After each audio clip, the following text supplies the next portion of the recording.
My name is Trinity Antoszewski, and this video covers my UD Envision 2025 summer project. Farmers on the East Coast all have one thing in common. They hate slugs. Unfortunately, the pest management strategies we are using either don't work on slugs or harm the other animals around the slugs. There are some management strategies that are being researched right now, specifically using other organisms to kill slugs. Last summer, I looked at ground beetles to see if they were eating slugs, but this year, I'm looking at nematodes that come from slug cadavers.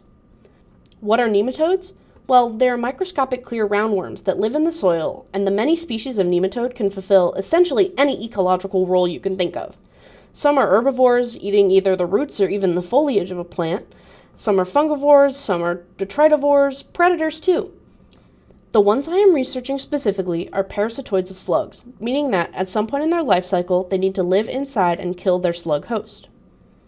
The way that nematodes kill slugs is either by ambushing or hunting down the slug, getting inside of said slug and infecting it. Multiple nematode species do this, and in order to develop a control plan for the slug pests, we need to know exactly what species of nematodes kill slugs. We pick the nematodes from the pile of goop that used to be a slug and propagate them so we have multiple samples for testing. We want to find the specific nematodes that target slug pests to get rid of them in our fields. And how do we do that?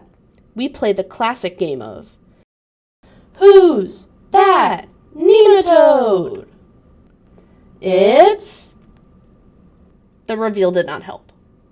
That's really hard to tell. Can we get a little closer? A little closer, maybe? Okay, no, I still don't know. We have two options to figure this out. We could do DNA analysis on the nematode specimen, or we could try to look at it again. DNA analysis is the traditional method of identifying nematode species, but this way does have some major drawbacks. It can be expensive to send samples to get their DNA sequence, and it is also very time-consuming, sometimes taking months to get the samples back. That is where I come in. My research is to identify the morphological features of nematode samples to determine and describe them, to eventually create a guide to identifying slug-associated nematodes.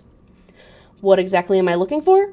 Well, we measure tail length, tail diameter, head diameter, body length, mouthpart shape, mouthpart length, sex, and the epidermis.